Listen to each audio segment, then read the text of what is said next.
Welcome to the Once Upon an Island podcast. I'm your host, Wesley, and today I'm joined by my co-host, Mary. And today we're doing something a little different, Mary. Just yesterday, we released the Palau Deep Dive podcast, and somebody on my Patreon smartly pointed out that we didn't answer any questions. In fact, I forgot to ask for questions. Oh. I know, completely my mistake. We didn't ask for any questions, so I was like, all right, let's make it up to them. So I asked on Patreon, asked on YouTube, and I said, ask any questions about any seasons of Survivor or The Amazing Race. And on Patreon, we'll answer all your questions. YouTube, I'll pick the ones that I think are interesting. So that's what we're doing today. Cool. I didn't want to waste too much time on this podcast to get into it, but how are you doing? I'm good. How are you? Thanks for asking. Oh, anytime. Yeah, so we are currently just starting Palau videos here on the channel. So expect an influx of that.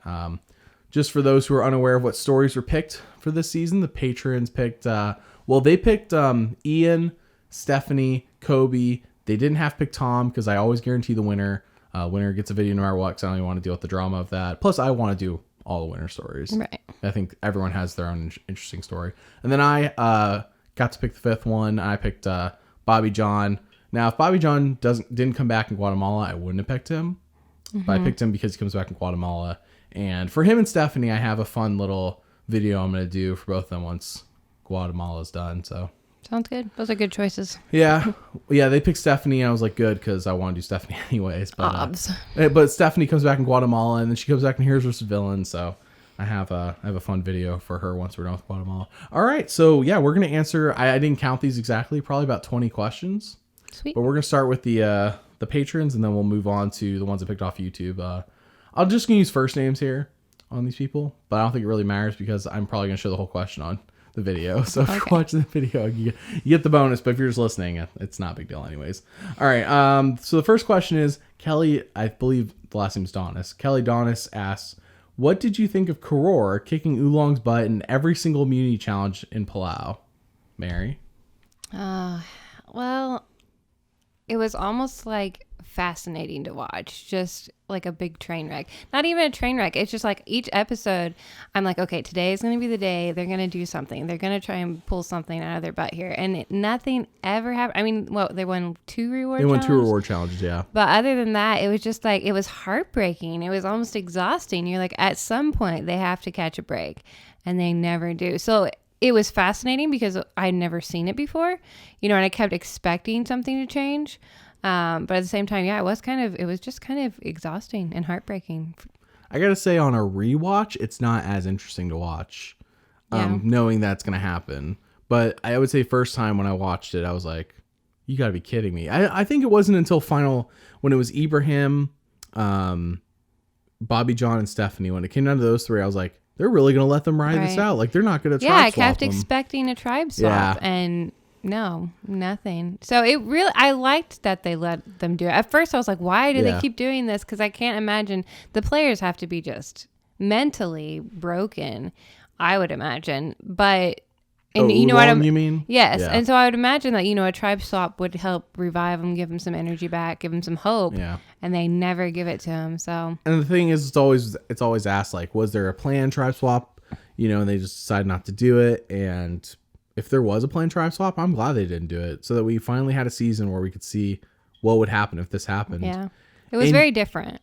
As a result of Oolong being Oolong, it created so many things for Survivor that, like, if this didn't happen, would Survivor have ever invented Exile Island? Right. Would they have had eventually they would have had to come up with the fire making. I imagine they had the fire making tiebreaker.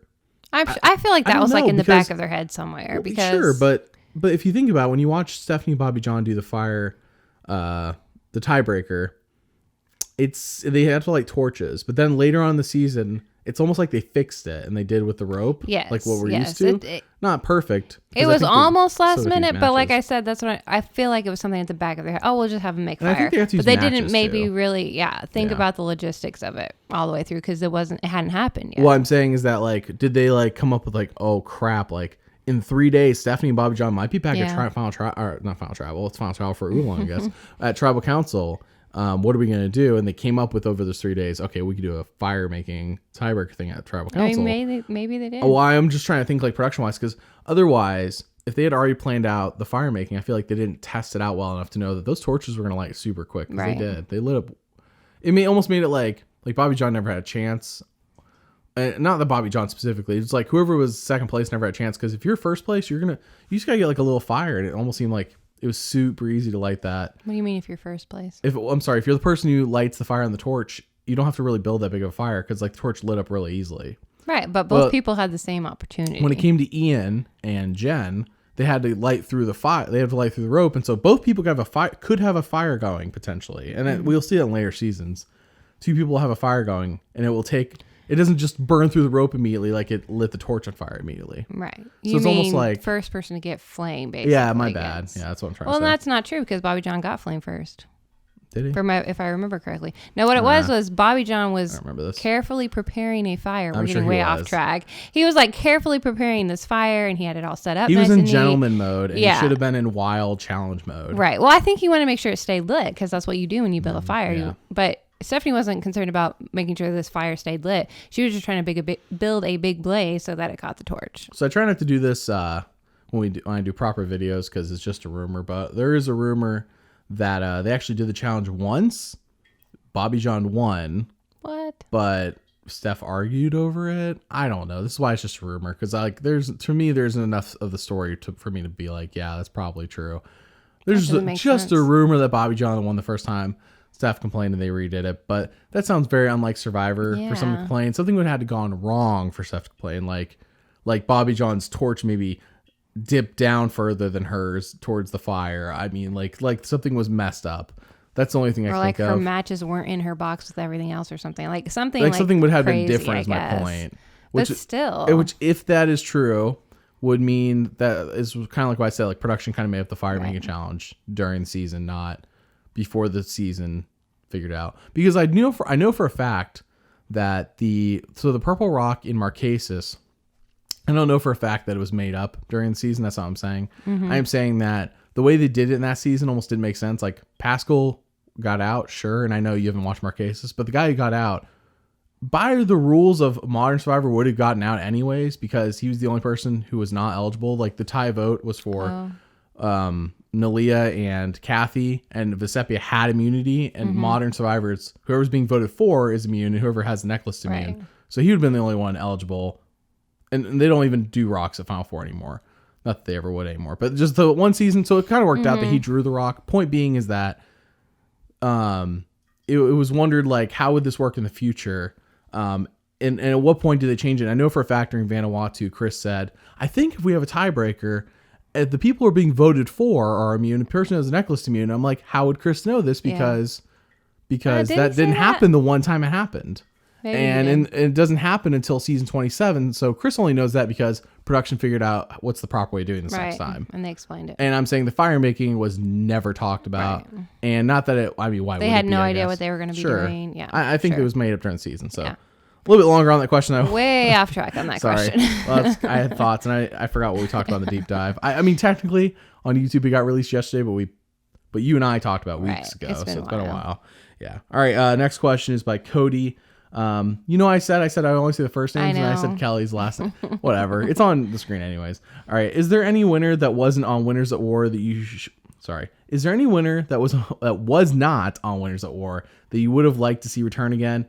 And if so, whose spot would you have wanted them to take? So I'll let you go first. I don't think I can answer this question. Was there a winner that wasn't on the season that you wanted to see? I guess let's start with there. I don't know any winners that weren't on the Winners at War. I mean, you do. Do I? Was Tom not on Winners at War? Tom was not on Winners at War. See, I don't remember. You just watched Winners at War. What are you drunk? I know, it's been a long time. All right, well, let me answer the question. I would have liked Vesepia on Winners at War. I know you didn't see Marquesas. And I would have liked her to replace Amber. I know they brought Amber back because popularity. She's Boston Rob's wife, yada, yada, yada. But Amber, I feel like, had nothing new to offer. And she didn't even last very long. She made 2 episodes because she's Boston Rob's wife. Right. Vesepia, I feel like, would have, if she played anything like she did last time, she would have integrated herself with the new school people without them even realizing it, because she's like a chameleon. Her, and then Chris wasn't on Winners at War. True. I don't know who. I don't really want. Well, the fact is there was 12. You don't want Chris back? I think Chris was perfect for his season. Yeah. I don't see him getting very far at all. I also don't know what shape he is now either. Like he could be on the heftier side like me. Yeah. Well, also because he was a little hefty in that season, they called him fat. Rob had a little bit of pot belly going on. But Rob, but Rob's like kind of like transcends that because he's raw. Like like Chris doesn't have the legacy Rob has. Well, who would you want Chris to replace? My point is that there was 12 new school winners on Winners at War and only 8 old school, if I recall correctly. That was the split. So the fact is there should have been 10. Oh, I see. There just should have been. Yeah. Period. So that I said replace Amber for Vecepia because Amber was like the only person on Winners at War. I was like, I'm not really excited to see you again. But I would replace 2 new school winners with 2 old school winners, and Chris could replace somebody. I'm not going through the whole cast right now. And another winner, Tom. I heard he has medical issues. That's why he wasn't brought back. I think the stuff from 9/11 and all that firefighting has gotten to him over time. So it's not that like he's on the verge of dying. He's just not in shape to play Survivor. Right. Yeah. So that makes Chris sense. and Vecepia for me. I wouldn't. Yeah, because I know I don't want to like spoil the next few seasons. You don't even remember who won Guatemala, even though you watched Winners at War. So I can't help you there. But anyways, that's. I know when I see the cast, I'll remember. Yeah. I just can't. Oh, the moment you see the person's face, you should be like, I recognize that face. All right. So we'll move on to the next question because Mary doesn't really have an answer for you. That's okay. All right. The next question is by Spencer. And it's a long one, so I'm going to kind of summarize it. He basically wants to know, what do we think would happen if everyone at Final Tribal Council, everyone who's eligible to receive votes, whether it's a Final 2 or Final 3, gets the same number of votes? So let's say it's a Final 3 and it's 3-3-3, or it's a Final 2 and it's 4-4 or 5-5, however it works. But there's not but unlike Ghost Island, there's not a third person eligible to receive votes like Laurel, who broke the tie. So there's nobody else sitting there who's eligible to receive votes who doesn't have like less votes or. So what would happen? Like, because the thought is that on Ghost Island it was obvious, like, okay, we have somebody who didn't receive votes or they receive less votes, they can break the tie. They're basically part of the jury. But in this case, everyone voted, and everyone who's eligible to receive votes has voted, and obviously they're not going to go and vote for somebody else. Right. They're going to vote for themselves. That's a good question. So, do you have any theories on what would happen if this happened? Well, my initial reaction is I think they would force a revote because that's what they do right now. Yeah. During normal tribal councils. Right. During the tribal council, Jeff would do that thing where he's like, okay, I'm going to read the votes, and everyone would be shocked. Like, what's going on? What? Just like Ghost Island? Right. And so then he'd read the votes, and then he'd be like, okay, so it's a tie. So you each have one more chance to say what you want, or, something like that. Do a second final speech. Right. Yeah. And then revote. And if it was still a tie... That's where the question comes in. So if let's say it's still a tie, obviously they do a revote. Hopefully somebody switches. It'd be funny if one person switched and another person switched and they switch to the other. Right. So it's still a tie. It's still a tie. So let's say it's still a tie. So do you have a theory on what they would do if it was still a tie after the revote? Historically, like the only things I could think of would be pull a rock, which I just can't imagine them making the winner of Survivor based on that would be the rock most controversial pull. winner ever. Or they do like a mini challenge where it's a fire making challenge. I mean, they could. I would say those are both super safe options, considering that's like pretty much how every tiebreaker is determined at tribal council. Right. Like, what else would they do? I don't think it's fair for America to vote.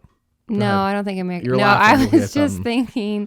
Well, what if there was a secret hidden immunity idol, and that didn't make sense. No, that doesn't make any sense. On Jeff's podium, where the first person to run up and grab that would be even worse than I would actually rather have a rock. You'd rather have rock. You know what? I think a fire making challenge, of course, seems like it's obvious. Yeah. It would be controversial, but let's be honest. Okay, so the social element of the game is convincing these jurors to vote for you. And everyone apparently has done an equal job at that. We're dead even in this situation. So I think the social element that we've determined, the answer is that everyone's equal.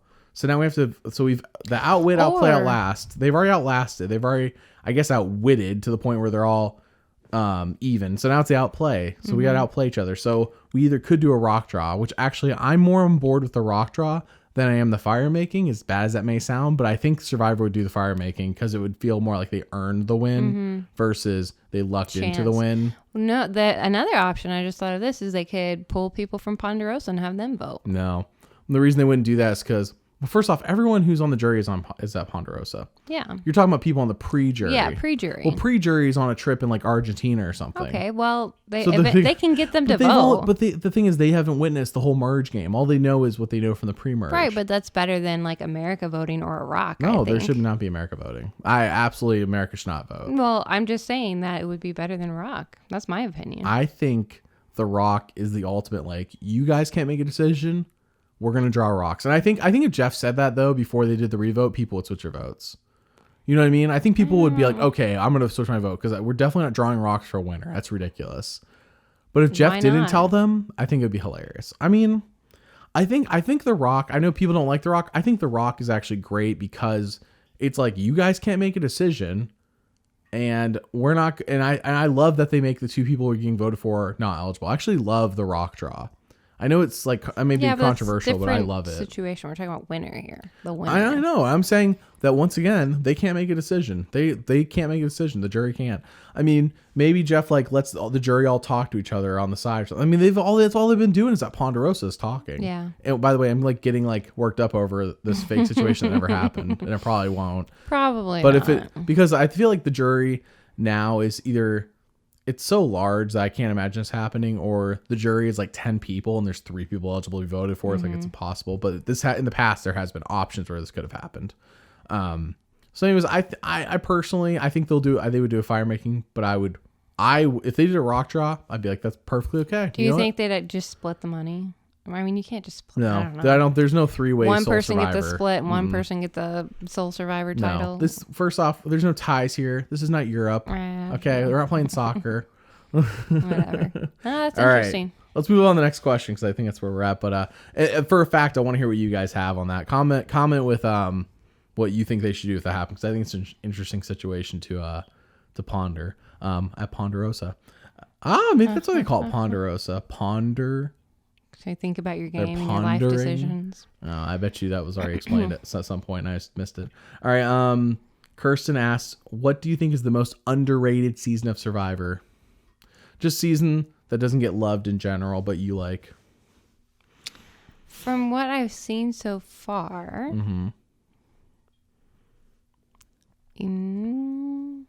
I'll go first. Yeah, since you you're go first. I'm thinking. Vanuatu for me. We got done watching Vanuatu. I'm like, this was because it's just so beautiful. It's just, Chris is BSing and schmoozing and just like I think the Rory for me carries the first half of the season, and if it wasn't for Rory, the first half would just be okay. Rory carries the first half of the season, and then after Rory gets voted out, it's kind of like Chris gets voted out, Sarge gets voted out, and it's like it's just okay. It seems like women are going to dominate, even though I knew who the winner was going to be when I was watching it this time. I mean, as a kid, I didn't know, but this time I knew. It was like, those episodes are just okay. But the moment like Sarge gets voted out and Chris goes, I'm going to burn them all. But even during the Chad episode, and Chad gets voted out, it's still just okay. But it's really like once Chad gets voted out, Chris goes full on like throwing everything at the wall, going crazy, like doing things he probably should not be doing. Yeah. It shouldn't have worked, but because everyone there is like playing like emotionally, it works. If everyone there was playing like logically, Chris would have been gone. It wouldn't even been. But because that's the best part of Survivor, when people play emotionally, because it makes it so much more fun to watch. When people play logically, it's like I can think ahead and figure out what's going to happen. Yeah. But when we're all playing emotionally, it's like who knows, and that's the best part. For me as a viewer, I would hate that on the island. I would want everybody to play logically. Right. So for me, Vanuatu, and the fact that it's not a beloved season. So sucks. Mine is probably going to be like, oh, she's such a noob. But you are a noob. Redemption Island, I think. Because I know everyone hates that one. But I really liked it. I really liked the idea that you could get back in the game and you could redeem yourself. And I thought it was really fun. I watched a video from Jeff the other day. Not from Jeff. Yeah, Jeff sent me a video. I watched him do a Google Talk. You guys can look this up too. It's just on YouTube. He does like a Google Talk where he's interviewed by Dean. And he talked about there's only 2 ideas that he ever regretted them doing on Survivor. And by the way, Redemption Island's not one of them. Oh, okay. Well, because I thought it was interesting so one was the Medallion of Power, and everyone likes, I don't know, Medallion of Power to me is like such an overused joke you may not even remember. It was they use Nicaragua for like 3 episodes, and you get like an advantage in a challenge. It's like it's an okay. Oh idea, yeah, I remember. But it's like a 1 season thing. Anyways, but the other one was the Outcast twist in Pearl Islands. He didn't. Oh really? Jeff didn't like that idea, and apparently Mark Burnett came up with it. Apparently, from the way Jeff was explaining, it sounds like he came up with it during the season, which would kind of make sense as to why people were being voted out, giving their final words, then going back to production camp, but they were being secluded at production camp. Now, I don't know. It's just the way that Jeff is describing it. It doesn't mean it was actually invented during the season, because that would mean a lot of things. But it's not like Redemption Island or Edge of Extinction where they're like living and they're still in the game, but they're on the edge of the game, Edge of Extinction. But because they were at production camp getting fed. So Jeff didn't like that, but he liked Redemption Island because I think it's because it's probably technically part of the game. Yeah. So, but the actual season Redemption Island, you liked that? Wow. I did. I feel like you didn't say that when we were watching it. That was like one of the. You were annoyed by Philip the whole time. I was annoyed by Philip, but I just think that that's one of those seasons that maybe a lot of people don't like, or they don't think is as good as I think. I think that was a great idea. I don't know. I just thought it was. Oh, the twist, you mean? Yeah, the twist. And I mean, the cast was pretty good, I think too. the twist worked better on South Pacific when Ozzy gets voted out on purpose, comes back in, so he can eliminate the person on the island. Then he gets voted out again, comes back. Like he comes back in. Ozzy gets voted out 3 times that season. I do remember that. I forgot that happened. I mean, I remember that he came back twice. It just never really wrapped my brain around the fact that he got voted out 3 times in a season. I feel like that has to be the record. Poor Ozzy. So yeah, I feel like the twist worked better in South Pacific, but I feel like the Redemption Island season, if you view it as like the story of one man, Rob in this case. Yeah. Because once Russell gets voted out in like this is my favorite season of Rob too. Like I'm not always as a big fan of his well, obviously it's a good season for him, but I liked him better in this season than his others. My observances now that we've watched, I've recently-ish watched all 5 seasons of his. Marquesas, he's like this young guy who is horny for. I know you didn't watch Marquesas, but he is for this other chick named Sarah, and he's all over her. But he has a strategic mind of like if I can make her basically follow me, then I have 2 votes at all times because I know she'll do what I want. So he kind of takes the idea, and then in All Stars, instead of being horny, I mean, he is, but this time he falls in love. So it's like sweet. It's different because last time he was just horny. This time it's like, oh, we're falling in love. And of course we already knew how it turned out. But he still has a strategic mind. He actually takes it to the next level. Like he plays a little bit more controlled in All Stars, or in Marquesas it was like Rob running wild because nobody was holding him back from doing dumb things. So it's actually really fun in Marquesas because it's like Rob in Amazing Race when he's just running wild and Amber's like, yeah, whatever, who cares? It was like that, but in Marquesas, which tells you probably how much Amber is really doing in All Stars, which is a lot to contain him because he was out of control in Marquesas sometimes. So anyways, it comes back in Heroes vs. Villains, and I think he's married and he has a kid on the way if he doesn't already have a kid at that point. And he's like, he's just chilled out. Yeah. I know you haven't recently watched Heroes vs. Villains, but he's like chilled out. He's like a hero on the villains tribe. He's like chilled out. He's still smart. He's got the smarts, but he doesn't have the horniness and the going wild.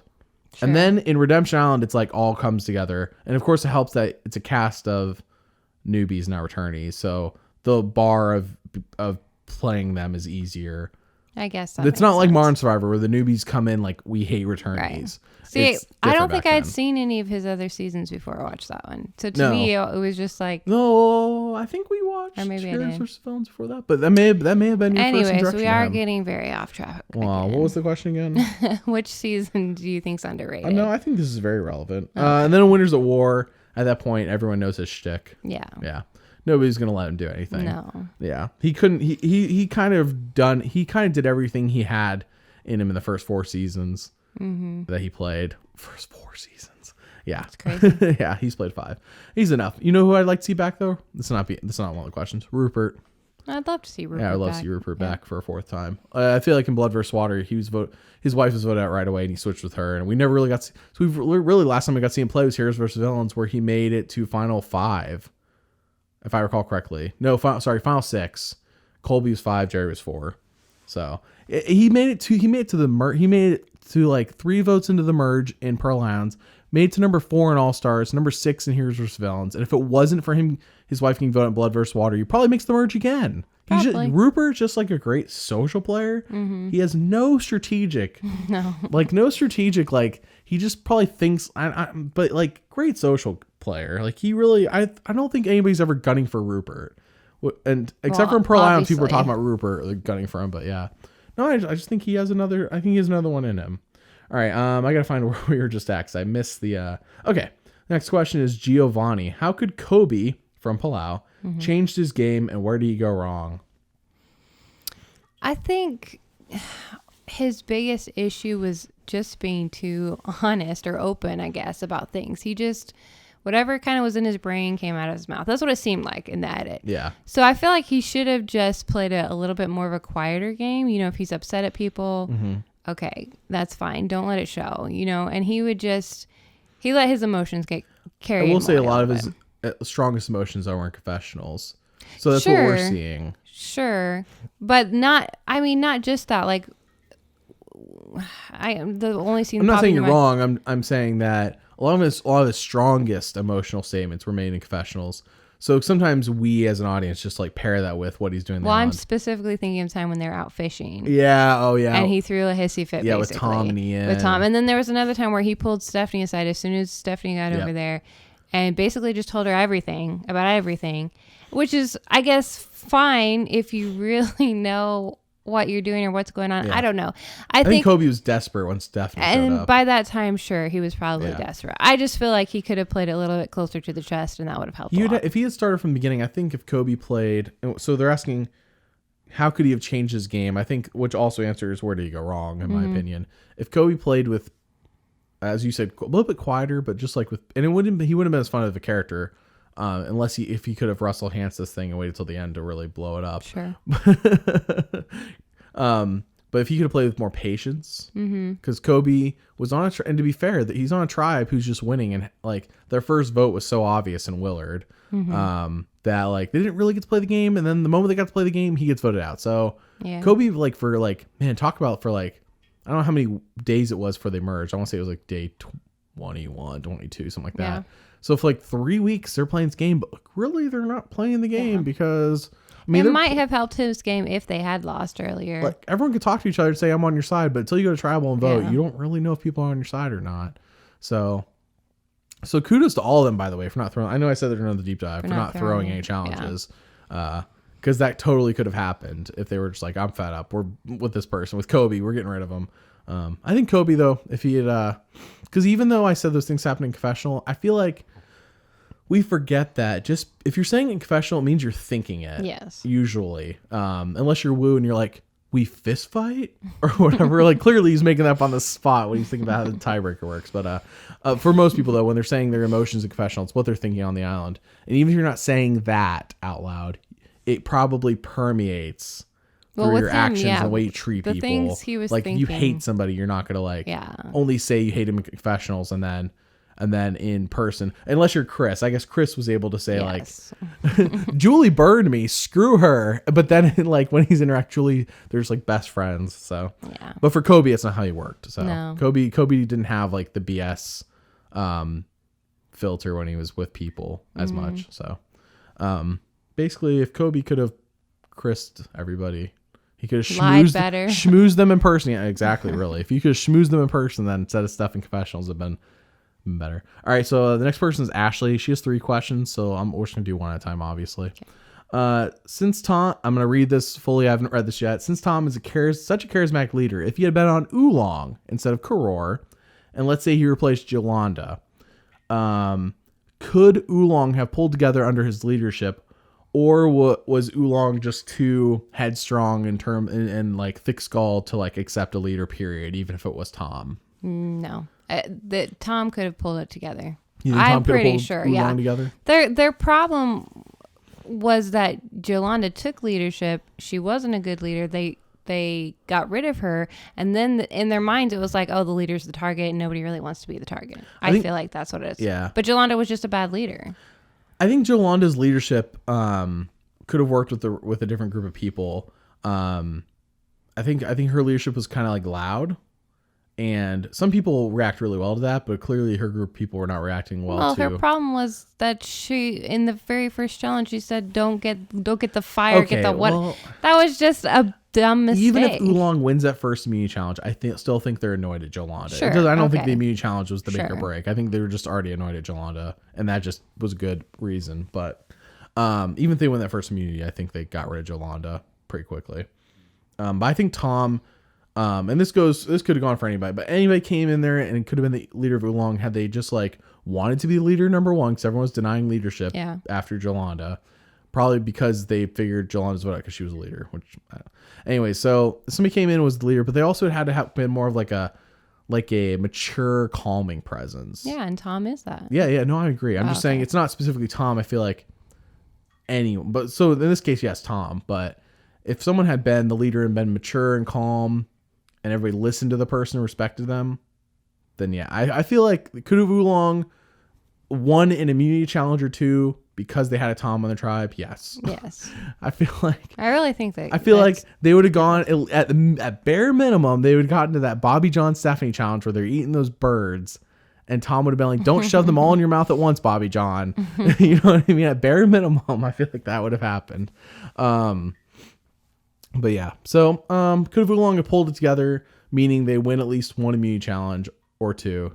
Yes. Yeah. Do I think they pull it together in terms of all of a sudden they're Koror and Koror's now Oolong? No. Right. I don't think Tom was like the linchpin or anything, but I think Tom and Ian were very crucial to Koror staying together the way they did, because there was a lot of crazy people in the season in a good way, and some of them were on Koror. So I don't think it all of a sudden becomes a Oolong is Koror, Koror is Oolong, but I do think Oolong wins a few challenges that are actually matter and not for Pringles. So, all right, Ashley's next question is, while I can understand from a production standpoint not wanting to pass up the tragedy of Oolong, was it right to do so? Meaning, should they? We kind of answered this in deep dive. We kind of talked about this in the first question. Yeah. Well, she said she hasn't had a chance to listen to the podcast. So no, I'm saying we kind of answered this in our first question. Should there have been tribe swap or an earlier merge? Do you think production has learned from this in future seasons? I think because production did it once, they're not going to do it again. Yeah. Probably. I think it's probably the short answer to that question, because we kind of talked about. I like that they just let it happen the one time, but if I would not want to see an Oolonging again. Right. It almost happened in the Philippines. No, you may not remember. I don't remember. But it's the tribe that Malcolm and Denise were on, and they lost the first 4 members, and then they got dissolved in the other 2 tribes. Right. So it almost happened again, but not quite. So, all right. And the last question is, Palau continues. Let me read this. Palau continues a reward introduced last season, I think meaning Vanuatu, that would reoccur in the next few seasons. An island expert shows you how to best live off the island. This was in even earlier seasons in Vanuatu, if I recall correctly, but maybe I'm wrong. An island expert. Okay. Anyways, what do you think of the reward? Why do you think they got rid of it? Should they bring it back? And did you know Joe from this season, Palau, actually comes back to deliver the same reward in Micronesia? Oh, interesting. Well, I haven't seen Micronesia in quite a while. That's cool. But Micronesia does take place in the same exact location as Palau, the same beach and everything with the cave, and where Bobby John's shooting snot rockets. That's where they're gonna have like their merged tribe in Micronesia. So hopefully the rain's washed away all the snot rockets. So basically, do we like the person coming in and showing them the land? Let's start there.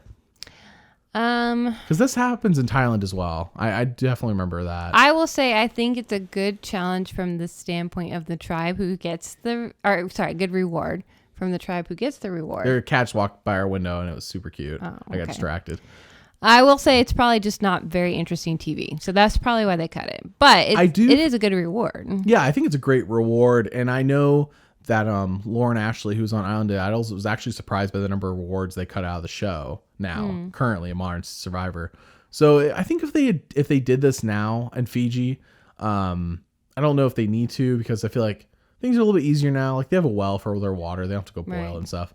And food's probably pretty straightforward. I mean, if you ever go on Google Maps, look at like a satellite view of where they're living at, there's not like it's hard for me to tell how big the islands really are they're living on.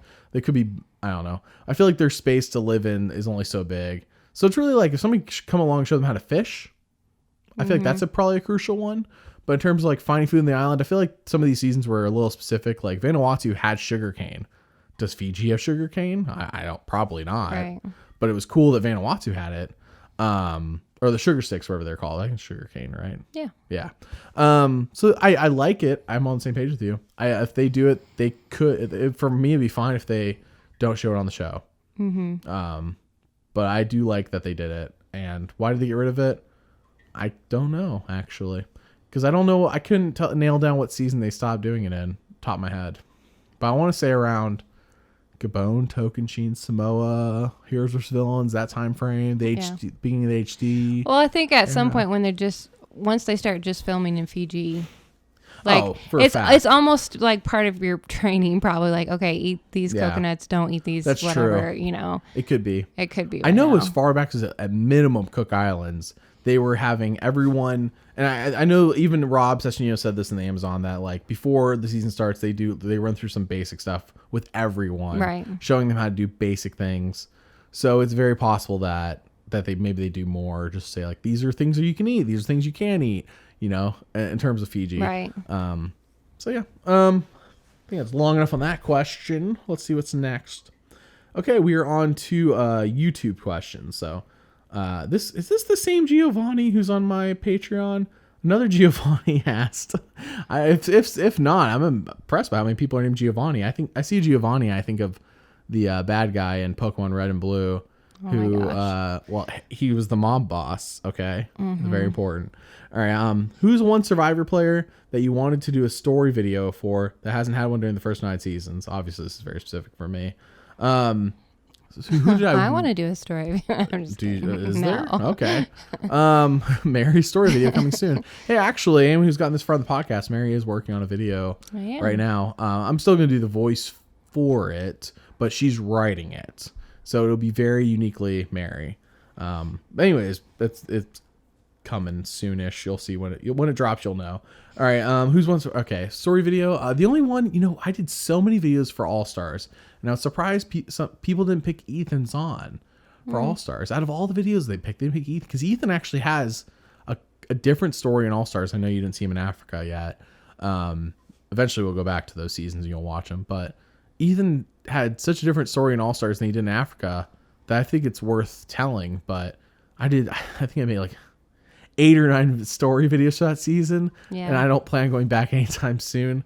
I would like to eventually go back to do Ethan's, maybe when, I'll say maybe when I get to Winners at War. Wow, because that'll be a while. It's such a long time away. I don't know, but I think Ethan from All Stars is probably the one I'm like, oh, that's the one I really wish we had done. I know there's some others that I know the patrons have been asking for. We did a vote for. When we reached 100 patrons, we did a vote for anybody you want from any season of Survivor, minus the winner on their winning season, because we're saving those for when we actually chronologically just reach them on our natural march through the seasons. Mm-hmm. And Kathy Vavrick O'Brien, I believe, came in 2nd place from Marquesas. So I feel like I personally don't care if I do Kathy or not, but I know the patrons want Kathy, so eventually Kathy will be done. Right. Yeah. Don't worry, that will happen. I can't tell you for a fact when, but there's clearly demand there. So, all right. The next question is Sophie Brandy asks, that's the whole name. What landmark season do you think was better? Heroes versus Villains or Winners at War? I'm probably going to go with Winners at War. Yeah, I recently rewatched both of them. Winners at War for me as well. And the reason being is because Heroes versus Villains really is just a pagonging of the heroes once they reach the merge. And while there's a lot of interesting things that happen on Heroes vs. Villains, Winners at War for me is just like, first off, it's more beautiful to look at. And I don't know, visually, the visuals, Winners at War, they really got down the color grading, and they were like really getting interesting with some of their shots. Whereas Heroes vs. Villains had a lot of great drama. I mean, they're both great seasons. This is not like one's so much better than the other. This is like, if you ask me which one would I want to go rewatch, I'd pick Winners at War. Yeah. And I wish Winners at War had longer episodes, personally.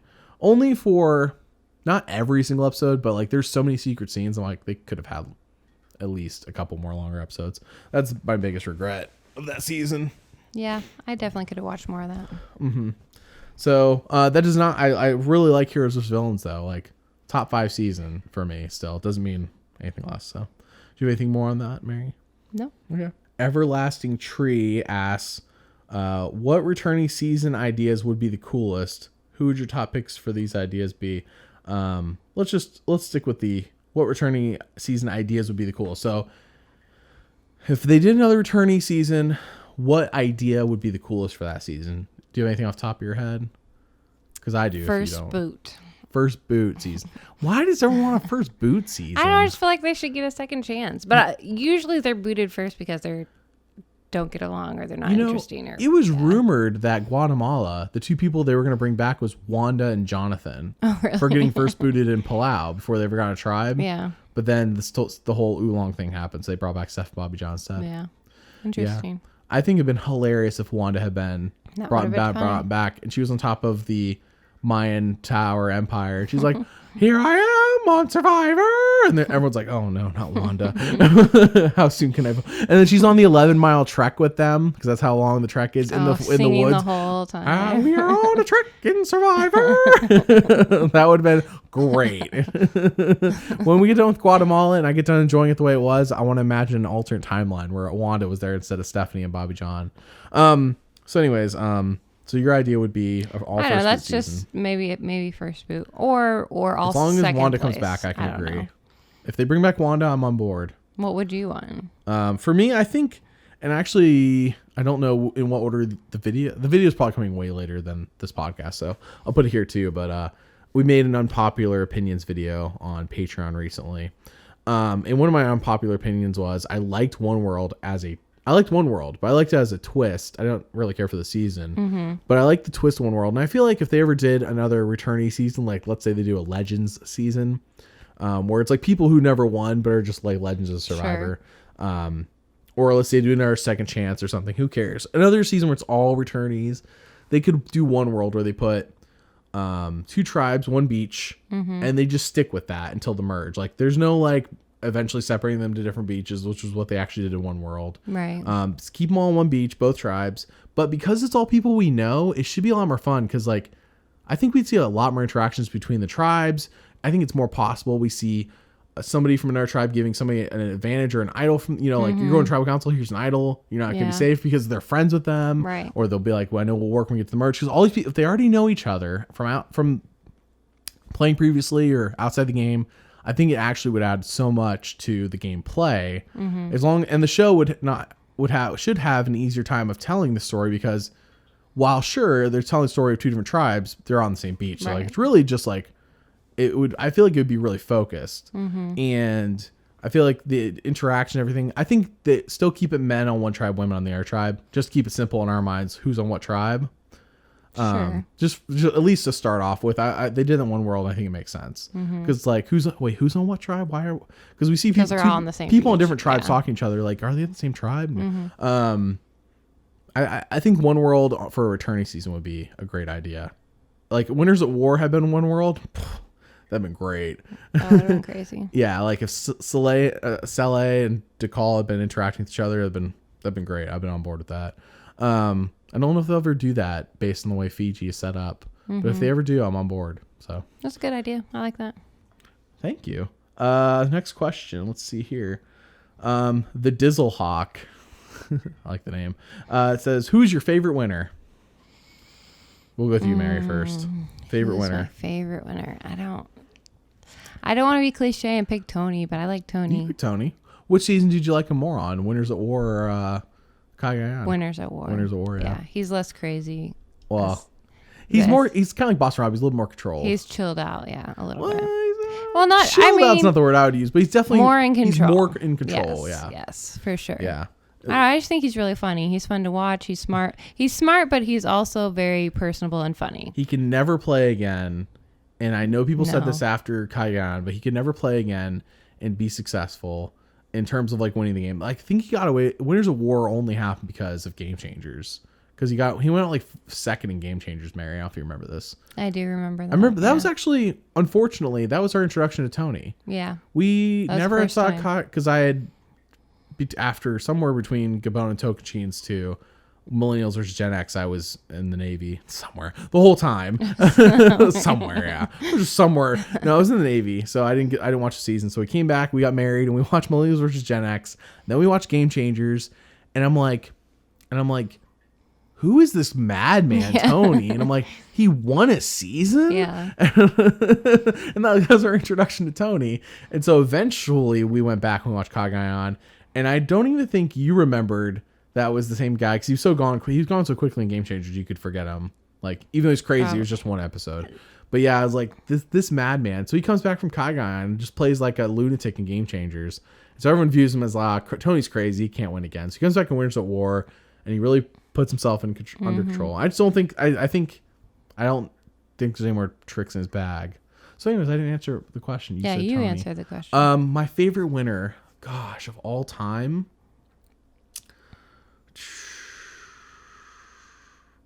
I don't want to sound cliche either and say Chris. Chris is my favorite because we just recently got done watching Vanuatu. I want to say of all time. I'm trying to think. So let me think through all the winners without spoiling for you who they are. You got Hatch, Tina Wesson, Ethan. Ethan on a personal level, Ethan's my favorite. On a personal level, Ethan's he's the only one you know personally. He's the only winner I know personally. Yeah. So on personal level, Ethan, Vesepia. I mean, I really like Vesepia, but I wouldn't say she's my favorite winner. Brian Heidick, Jenna Maraska, Sandra. I do like. She's not my favorite. Amber, Chris, Tom. I'm skipping the next few seasons that you don't know. We'll skip straight to Gabon. Bob. You know what? I lied. JT's my favorite winner. I forgot. Oh, really? JT. I did like JT a lot. Yeah, JT.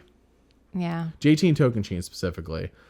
Chris is definitely one of the top. And of course, I'm biased towards men because I'm a man. I just relate more. So, like, there could be a female. Well, I feel like everybody has their own biases. I'm surprised you picked Tony, you know. You could have, if you had picked. I'm not biased. I guess you're biased, yeah. You're biased towards crazy men. I'm not biased. You are. Well, okay. Towards crazy men, apparently. You married me. I'm so funny. All right. We actually have an Amazing Race question. And I'm going to expand upon their Amazing Race question because it's a little specific, but Wild Dance asked, favorite Amazing Race female couple of all time? And I have an answer for this. I don't know if you need to think about I know first. who your favorite is. Who is it? Myrna and... Yes, Charla and Myrna. How'd you know? Because you love them. I love Charla and Myrna. It's a shame they have not come back a third time. My goodness. Though Amazing Race rarely does a team a third time. Rarely. So I think Afghanimal's the only team I can think of top of my head that's done 3 times. I know Luke and Margie did 3 times, but they're once again not female team. No, female team. I'm trying to think of some other female teams. It's not a huge list. There's not a lot because the first female team doesn't win until like season 17. Mm-hmm. Yeah, which we just watched that one. Not that no, one. We recently watched a different season. Oh, I don't think we've watched season 17 actually, even though I'm spoiled on it. This is gonna be bad because I can't think of anybody's names. That's fine. I mean, it's okay. I don't know. I was gonna expand upon the question with why do you like Charlotte? So let's circle back. So you can't pick a favorite female favorite female team of all time, despite the fact that I named one. So you at least know one, and you won't even pick them. No, I won't pick Charlotte. Even if that was the only team you remember was Charlotte and Myrna, you still wouldn't pick them. No, there's definitely been other teams that I like and I enjoyed watching. I just don't remember. Most teams I like are male-female. Yeah, typically. I do like the occasional male-male team, but my favorite teams usually are male-female. So, I'm kind of a sucker for like Ron and Christina. I loved in season 12. Yeah, and Team Fun. Team Fun is male-female. Yeah, it just depends on that. The the dynamic of the teams. Yeah, yeah. But usually my favorite team. My favorite female. Go. The twinnies.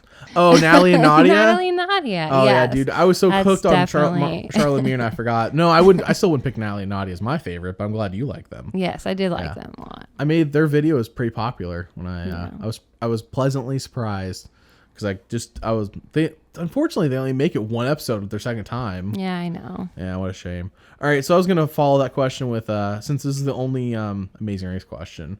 Not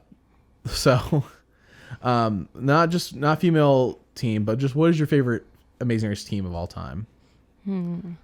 Doesn't have to be female. or a male or whatever. I think I probably would still stick with Team Fun. I was gonna say the same thing because they're just the best to watch. Team Fun could come back 3 more times and I'd be like, this is fine. Yeah. Yeah. And I love that they didn't know each other when they met. I like that they both, it's like, what are the odds too? Like they picked each other. Okay. They both live in Colorado. Yeah. Yeah. Like I'm like, what are the odds that they actually like live close enough to each other to hang out too? They'll never date though. No. If people don't know why, it's because one of them is not into the other gender. I just want to be clear because like they don't really say it on the show, but like in all post-game interviews, people are like, oh, you guys gonna date? And it's like they always have to awkwardly explain like, well, like one of us isn't really into, Yeah. So anyways, and then this isn't asked because I wanted to answer more Amazing Race questions. We only got like one. Favorite Amazing Race season? I'm just a personal question. Season. Whatever the one. If you name a team, I'll tell you what season they were on. If that's what you're gonna go. Well, I was gonna say I really liked the most recent season we watched. 32? No, I don't. Do you mean the 31 where it was like Survivor, Big Brother, Amazing Race? No, I'm thinking of the one where Chris and Christy won. Colin and Christy. Christy that's the one I just said. 31. Oh, sorry, 31. I know it's not like Survivor. Yeah, names for each. Yes, and it had Big Brother or Big Brother. Team Fun Survivors. had Survivor teams. Had Rupert. Yeah, I liked that one a lot. Yeah, that was really fun. Like I don't think anybody except for the people who won 32 are like, this is my favorite season. Dude, 32 sucked. It was sucked. Okay, and it was bad if you're on social media because they made it so obvious that they were gonna win. I just can't stand spoilers. Yeah. I can't stand it. And like, sure, they never directly said we win, but when they're the only people who are sharing like every single Amazing Race post and like being uber over enthusiastic about everything, including the finale, and like D'Angelo and Gary, like the whole season are not really like that enthusiastic about the Amazing Race. And like, even though they're making it deep, it's like something's off here. Clearly. Guess you just have to stay off Twitter. Ugh. I know. That's like life advice for everybody. Just stay off Twitter. Okay. Favorite season for me. Sorry, I really do like 31. I'm gonna say personally, and it's only because of the Cowboys. I do. Cowboys' first season was one of my favorite. I was so on the Cowboys. They were probably my second favorite team behind Team Fun. Team Fun's first season was really good too. Yes. Season 29, but the Cowboys' first season, which I think is 16. And it's only because of the Cowboys. They carried that season. Rob and Amber, season 7. I totally forgot Rob and Amber. Great season. It was a good season. Rob and Amber were great that season. I have a lot of teams I like, but yeah. Okay.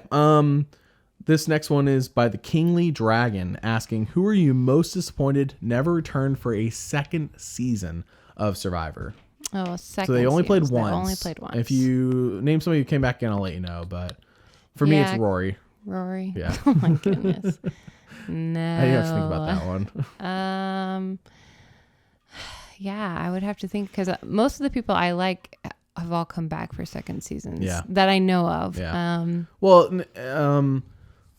Yeah, that's true. I mean, so for context for those listening, just in case you forgot, Mary's watched seasons at the current moment, seasons 6 through 10, and then 17 through 40. She's missed just a couple in between 17 and 40. I was gonna say I've seen all of those. No, you've seen 6 through 10 and now 17 through 40, with the exception of like 29, 30, 31. You missed those 3. Oh. See, that's just so many people. I'm okay. not gonna remember. That's all right. Fine. Let's just that you don't have to answer it. Sorry. For me, it's Rory. Mary can't tell you off the top of her head, so it's fine. Next question is, and this is actually there's an answer for this one. So you don't have to answer it, but I want to hear your idea before I tell you. Can the tribe vote out Jeff just for laughs? I know this one. You told me this. It was in the very first tribal. They all write down Jeff's name. Yeah. No, it was either like the first or second obviously. tribal Borneo. I want to say it's the first one. They did. They all wrote vote. It wasn't in the show, but it was like in the book about the show that Mark Burnett wrote, which to me is like, okay, to me it's official information. I mean, It could still have a bias because it's written by a person, but he runs the show. That's it. That's official information. When I do a secrets video on Borneo, I have to get that book, by the way. So yes, people, they did try to vote out Jeff, and they were obviously like, come on, guys. Right. I'm sure Jeff didn't take it funny. I'm sure he would. Sure. I feel like in Modern Survivor, one person votes for Jeff, puts it in the urn. Production's gonna be like, hey, they're doing the thing where they vote. They vote for Jeff Probst. Probably. Because it has ever happened again. I don't know, but they definitely tried it at the very first tribal. Okay, and the last question is, should Survivor end its run at season 50? And they're assuming that season 50 is Legends, by the way. But let's just say, should they end their Survivor? Should Survivor end after season 50? 10 more seasons of Survivor. Should we be done? 5 more years. I say if people still want to play, and obviously if people still want to watch, because I feel like there is a newer generation that is beginning to watch Survivor again, and there's kind of been a resurgence of it. I feel like, at least in my own friends, people who have never watched it or seen it, Netflix. Because it's been on Netflix. On Netflix, that's a different story. So people who have never watched it or seen it are now discovering the show, and it's like a whole new And then you have people who, oh yeah, I watched that years and years ago. Yeah. That's still on TV. What So I feel like as long as there's still an audience, just keep going. For me, Survivor is almost like a sport. If you think about it, it's like every season, like not every season is like amazing. Some seasons you're just like, it ends, or you're like, but you're still always looking forward to the next one. You're like, okay, but maybe next time my team will win, Yeah. Next time my player will win, or next time somebody I like will win. It's kind of like that. Except with football, it's like your team has a 1 in 32 shot, and unless. And not even that, because Tom Brady's still in the NFL. So it's like less than a 1 in 32. But in Survivor, it's like legitimately, it's like 1 in 20, 1 in 18, however many people there are. I feel like Survivor is just like sure, on one, it's a game show. Game shows, first off, last forever. Yeah. They change hosts and stuff over time, but they last. And they kind of evolve over times, but like Price is Right is still on TV. Jeopardy's still on TV, even though literally the guy who was on Jeopardy forever, Alex Trebek, passed away. I feel like, so my point is that it'll feel like the end of an era with Jeff Probst, but I feel like another host could come on. It'd be hard to replace him. They have to find somebody who, I don't know what, do not envy the person or people who have to make the decision on who to replace Jeff Probst with. But eventually Jeff Probst is just going to be too old to be the host. I don't know. Yes, eventually. I mean, he can still. He's getting there. Yeah. I saw an Instagram video from him the other day. His hair's a little bit long, and I'm like, oh, the age is starting to really show. I mean, eventually you just can't run up and down the course and yell. Yeah, I was about to do it, but I didn't want to peak the audio. Yeah, please don't yell. Running up and down the beach and announcing everything. Jeff's really, really good, and I hope he doesn't have to go anytime soon. But no, I don't think so. But I think both of us are saying no. As long as those people want to watch the show now. Yeah. And I agree. I think the show might need to, I'm not saying the show needs to move to Netflix, but I think the show might need to like occasionally put another season here or there on Netflix. Just to because it really, I think a lot of people came to the show because of the 2 seasons they put on Netflix. So like, let's put David vs. Goliath on Netflix. You really want to hook people? Like Kai Guyon's great. Heroes vs. Villains. I don't know why they would ruin people like that. Put David vs. Goliath on Netflix and just like watch people want to watch Survivor, Great. And I'd be fine if they only did 1 season a year. Like they don't have to do 2 in a year. What do you mean? Oh, for the show? Yeah. Yeah. I mean, like, let's say worst case, like Amazing Race, clearly, I think Amazing Race even I know they're in the middle of shooting 33 when Corona hit, but I think Amazing Race has always kind of struggled with viewership. I've looked at the numbers. Yeah. They kind of struggle with viewership. Even at their best, when season 7 happened, they still nowhere even close to Survivor. I know you want me to wrap it up. Mary's giving me the wrap it up signal. I'm getting off topic. Is that what's your signal here? Yes, let's wrap it up. All right. We'll wrap it up. We're almost at an hour. My point is that Amazing Race is way less popular of a show. Yes. Still has found a way to stay on the air. Very complicated show to shoot. So I think Survivor, which is actually a lot more simple because of the fact they're not going across the entire world, can stay on the air, and I think they should. I think so too. And that's not just because they're on a channel about Survivor. Even if I was not running a channel, I was just watching the show, I'd be like, yeah, please don't. Please don't end. So yeah, that's where we're at. Wow, let's do this at exactly an hour. We're at 59 minutes, 10 seconds. Any thoughts, feelings you have that you didn't share? I did forget about David versus Goliath. That is a good season. Great season. I never asked what was your favorite Christian season Hubicki. Yeah. He should come back. He's someone one-time player. Yeah, one-time Angelina player. Angelina as well. No. Yes. If you bring a Christian, bring back Angelina, bring back Devins. No. I want all 3 of those people. Davey from David vs. Goliath. Davey. Bring him back. Yep. Yeah. David vs. Goliath was an excellent cast. It had a lot of good casts. Yep. Bring back the Mayor Slamtown, the George Bush Yatoshi. Yes. Yeah, I'd be fine with pretty much David anybody vs. from Goliath this cast season. is, oh, great cast. Okay, so anyways, yep, we have now hit an hour. All right, we will. I think next time we're doing podcasts will probably be about Guatemala. Mm-hmm. If I'm wrong, then you're welcome. You got a bonus podcast in between, but I think next time we'll probably be back for Guatemala. So all right, see you guys next time. Bye.